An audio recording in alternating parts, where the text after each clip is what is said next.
and welcome to Indus News Live from Islamabad. I'm Hira Mustafa and these are the headlines.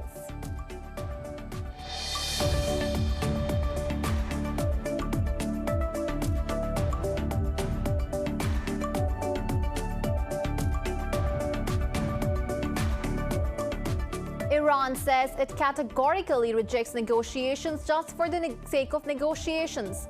In a statement, Foreign Minister Javad Zarif said talks for the revival of 2015 nuclear deal should not be driven by propaganda machines or election campaigns. He added only Iran's national interest will determine the time and duration of the dialogue. Meanwhile, the latest round of revival talks in Vienna ended without yielding any clear results.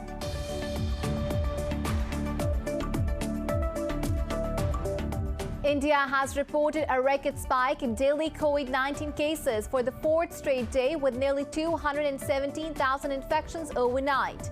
Meanwhile, a variant with potentially worrying mutations first found in India has now been detected in the UK. Pakistan has registered over 5,300 cases and 110 more deaths, taking the total to nearly 16,000. Globally, the virus has claimed over 2.98 million lives and infected nearly 139 million people.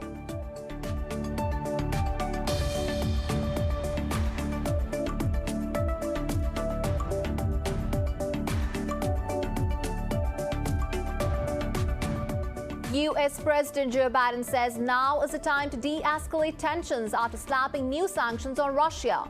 Talking to media, Biden said there is still room for the two countries to work together.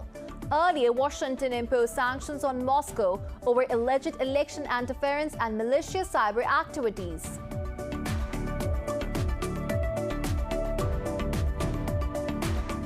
Israeli military says its fighter jets and attack helicopters have bombed multiple targets in the occupied Gaza Strip. In a tweet, it claimed to hit Hamas military posts after alleging that a rocket was fired from Gaza. So far, no casualties have been reported.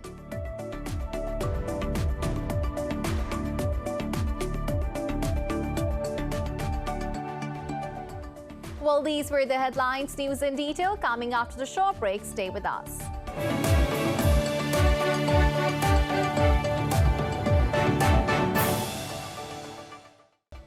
Welcome back. Now the news in detail. Iran says it categorically rejects negotiations just for the sake of negotiations. In a statement, Foreign Minister Javad Zarif said talks for the revival of 2015 nuclear deal should not be driven by propaganda machines or election campaigns. Zarif said only Iran's national interest will determine the time and duration of the dialogue. He added Tehran has never yielded to the oppressions. Meanwhile, the latest round of revival talks in Vienna ended without yielding any clear results. After the meeting, China asked all the stakeholders to pick up the pace of the negotiations. The Iranian Foreign Ministry said expert groups formed last week on sanctions removal and U.S. return to the deal will continue to work. However, Iran's top nuclear negotiator said the European Union's newly imposed sanctions will negatively impact the process. India has reported a record spike in daily COVID-19 cases for the fourth straight day, with nearly 217,000 infections overnight. Meanwhile, a variant with potentially worrying mutations first found in India has now been detected in the UK. Globally, the virus has claimed over 2.98 million lives and infected nearly 139 million people. Details in this report. With a baffling surge in COVID-19 infections, India is once again home to the world's worst outbreak, overtaking Brazil. Amid record cases, the country has found itself short of vaccine as it exported tens of millions of doses. Meanwhile, for Brazil, rights group Doctors Without Borders say humanitarian catastrophe is unfolding in the face of the government's failed COVID-19 response. Hospitals in the country are running out of drugs, with reports of patients being tied down for painful procedures without sedatives. The use of mechanical immobilization in patients without sedatives is a bad practice. We should not do it. Therefore, the patient is subjected to a form of torture and cannot even ask for help. when he or she feels uncomfortable in the situation they are in. That is why the lack of these drugs has made us suffer a lot with our profession and question every day when it will end and when we will have some consolation. In US, Johnson & Johnson's vaccine delay in the US will further hamper the rollout. Meanwhile, Pfizer CEO has now announced that patients will need a third shot 12 months down the line. In Europe, Norway is still undecided over resuming the use of the AstraZeneca vaccine or stop it altogether. In England, a latest report shows that COVID-19 cases rates have fallen in all regions of the country. However, the situation in Germany is different, where the government has asked its 16 federal states to tighten curbs quickly. I call on the federal states in this urgent situation. I already said a week ago that we need extra measures and that we need to act accordingly. Time is not on our side, and everyone already has the option to be taking measures already and need not wait for the law to be penalized. A South Korean consortium is set to produce 100 million doses of Russia's Sputnik V COVID-19 vaccine per month. The UN humanitarian chief has warned that the world's largest humanitarian crisis in Yemen is getting worse with the outbreak roaring back. Pakistan has recorded 110 more deaths due to the coronavirus in the past 24 hours. The health ministry says the nationwide death toll is approaching 16,000. It said another 5,364 people have tested positive. The number of infections has surpassed 745,000 with more than 78,000 active cases. Nearly 651,000 people have recovered from the disease so far. The ministry says more than 4,300 patients are in critical condition. Meanwhile, the country's medical research agency, National Institute of Health, is working on a plan to develop a single-dose vaccine. Pakistan's Prime Minister Imran Khan has called for a negotiated political settlement in Afghanistan ahead of U.S. troops' withdrawal. In a phone call with Turkey's President Tayyip Erdogan, Khan said Islamabad fully supports the Doha peace deal and intra-Afghan talks. He added Pakistan will continue to extend all possible support for a political solution for durable peace in Afghanistan.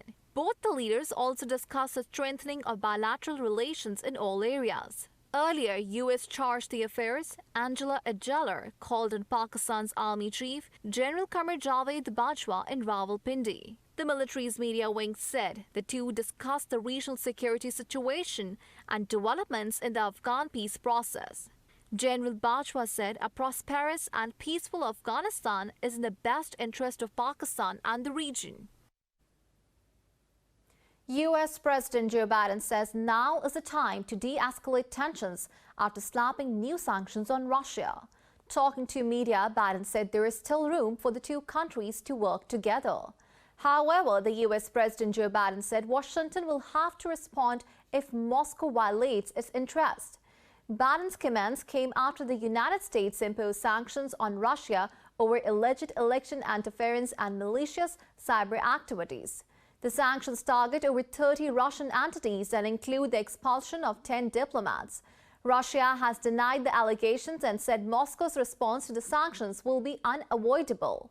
The Russian Foreign Ministry also summoned the U.S. ambassador for registering protest over sanctions. A top U.S. general in Europe says there is a low to medium risk that Russia will invade Ukraine over the next few weeks. This is the first such military assessment amid mounting concern about Russian troop movements toward Ukraine's border. Air Force General Todd Walters said the assessment by the U.S. military does not suggest a Russian invasion at this point. But Walters said he is not ruling one out or playing down the risk. In testimony before a House of Representatives committee, Walters said his view is partly based on the disposition of Russian forces. Meanwhile, the leaders of Ukraine, France, and Germany are set to hold three-way talks in Paris today. Ukraine's President Volodymyr Zelensky said this is an important preparatory meeting for the Normandy format. Israeli military says its fighter jets and attack helicopters have bombed multiple targets in the occupied Gaza Strip. In a tweet, it claimed to have hit Hamas military posts after alleging that a rocket was fired from Gaza. Palestinian media said the Israeli military also conducted a ground raid in a northern village, while an eastern locality came under heavy aerial fire. So far, no casualties have been reported. Meanwhile, Palestine has called on the world to take a stand against Israel's illegal settlements, which can undermine efforts to restart peace process. The Organization for the Islamic Cooperation has also condemned Israeli settlers' raid on Al-Aqsa Mosque in Jerusalem. In a statement, OIC called on international community to take necessary steps to put an end to Israeli violations that fuel violence.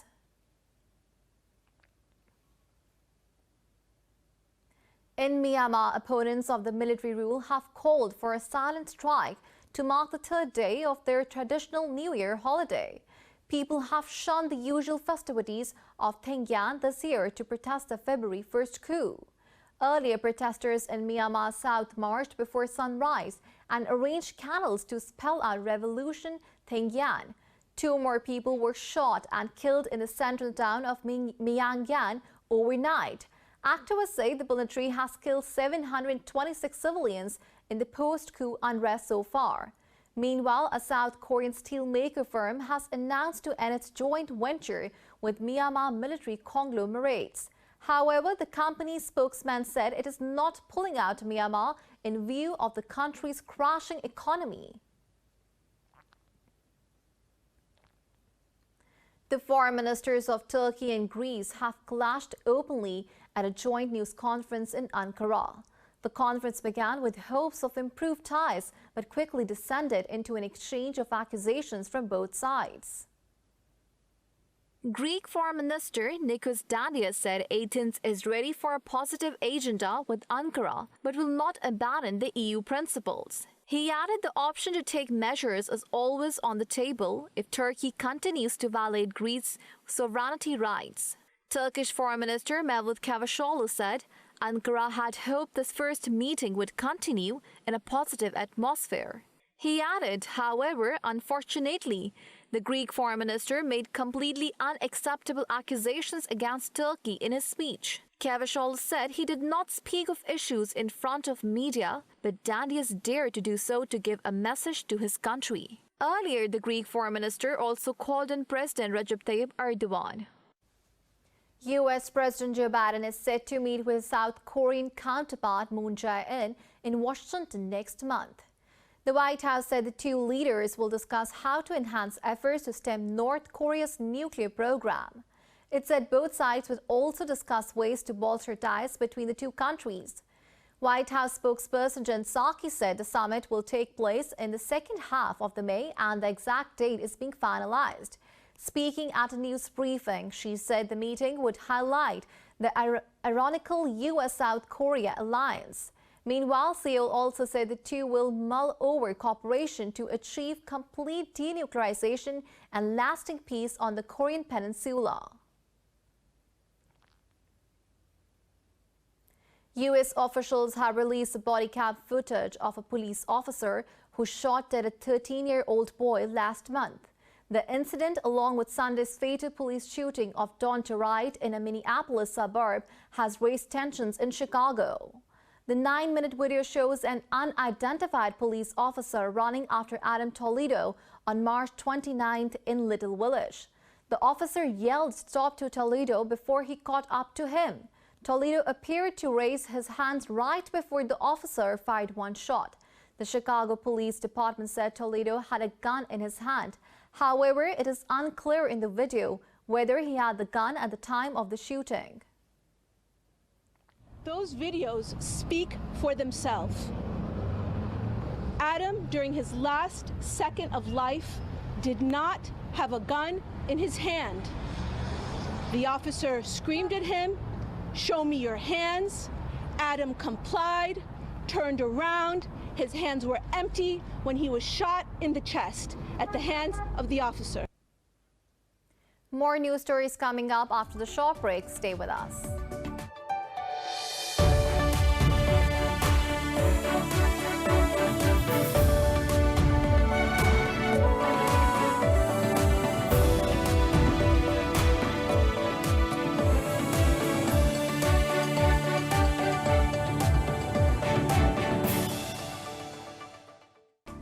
Welcome back. The French Parliament has passed a security bill to extend police powers despite protests and criticism from rights activists. The Senate has already adopted the bill, while National Assembly approved it without 75 votes to 33. Interior Minister Gerald Darmanin said policemen and gendarmes must be protected because they protect the public every day. The new legislation allows police to use drones to monitor citizens in public and toughen sentences for people attacking police. Critics oppose the bill for being too vague, saying it threatens efforts to denounce police abuse and is too broad. Earlier, the French branch of Amnesty International said the bill poses a danger to civil liberties. The ruling Scottish National Party has pledged to hold an independence referendum by the end of 2023. In its manifesto, the party said it believes the people of Scotland should have the opportunity to decide on independence. It said the party's intention is for the referendum to be within the first half of the 5-year term. The SNP added that the date of the referendum would be determined by the democratically elected parliament. It said there can be no moral or democratic justification for the Westminster government to obstruct the right of Scots to decide their own future. British Prime Minister Boris Johnson has repeatedly dismissed the Scottish National Party's calls for a referendum. Although he has the power to refuse another independence vote, he would face a constitutional showdown with Scotland. The UN has warned that the Tigray conflict in Ethiopia's north is not over yet. UN Under-Secretary General for Humanitarian Affairs Mark Lowcock said the situation is worsening. In a briefing to the UN Security Council, Lowcock said there is no clear proof of withdrawal of Eritrean troops from the region. He said sexual violence is being used as a war weapon. Lowcock also said relief agencies are facing huge challenges to deliver aid to the people dying of hunger. Earlier, Amnesty International reported violence by Eritrean forces against Ethiopian civilians. It called for an international probe into the conflict. North Korea marked the 109th birth anniversary of the founder of the state, Kim Il-sung. More in this report. The Day of the Sun, which falls on April 15th, is the birthday of current leader Kim Jong-un's grandfather, Kim Il-sung. It is the biggest holiday of the year in the country. State media released photographs of Kim paying respects at the mausoleum for his grandfather. He was accompanied to the Kumsusan Palace of Sun this year by his wife, Ri Sol-jo, sister Kim Yoo-jong, and senior North Korean officials. Meanwhile, locals in Pyongyang celebrated with a firework display. People wearing traditional clothing and face masks danced at Kim Il-sung Square. Makers flew a 280-meter-long kite for the first time in Weifang, city of East China's Shandong province. Over 20 factory workers took 48 days to make the kite ahead of the 38th Weifang International Kite Festival. Shandong has a long history of kite flying. According to Chinese records, in the spring and autumn period, more than 2,000 years ago, a carpenter named Gong Shuban invented a wooden kite. In the following centuries, kite making thrived in China, while the enthusiasm for kites continued in Weifang. This kite, with a dragon head and a centipede body, is 4.2 meters high, 3.6 meters wide, and more than 280 meters long, which is the largest kite of its kind. Staff members of the kite factory spent 2 hours flying the kite, which was divided into 4 sections and flown one by one. Kite fans can enjoy the splendor of the longest kite at the annual Kite Festival, which opens today, together with the kites of 118 teams from across China. The first festival, held in 1984, attracted kite fans from 11 countries and regions, including the United States, Britain, Japan, the Netherlands, and Australia. At the 5th festival, Weifang was named Kite Capital of the World. The red carpet has rolled out once again for guests at the Universal Studios theme park in Hollywood. This was made possible by the global rollout of vaccines and an easing of social restrictions. Details in this report. Universal Studios Hollywood opened up its doors for the first time in over a year, after being shut down due to the coronavirus pandemic. Tickets for the opening weekend were sold out days ago. It's amazing to be back in a theme park, to be able to walk around and just be able to just go on rides and have some great food again, have a butterbeer again. Like, just totally awesome to be back here. So the park has reopened with several new operational guidelines due to the pandemic. It is to operate at 25% capacity with other standard procedures like mask, social distancing and repeated sanitation of the rides.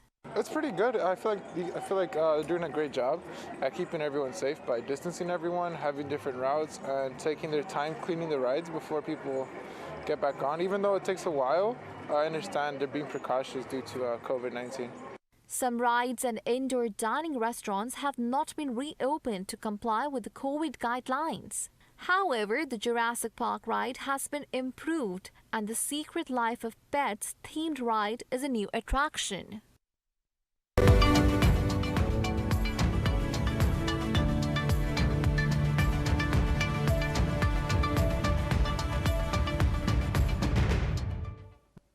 Bourses in the Asia-Pacific region are trading mostly higher, despite China's first quarter GDP print slightly missing expectations.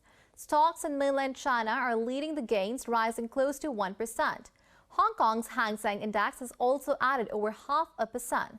Seoul's Kospi, Australia's ASX 200 and the Nikkei 225 in Japan have also edged up fractionally.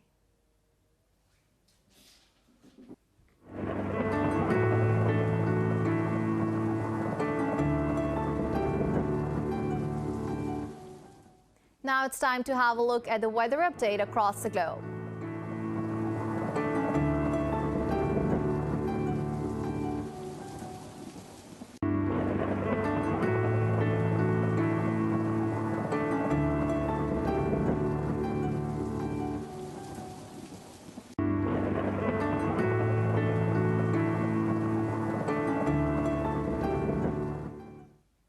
For the latest updates, you can follow us on social media at indus.news.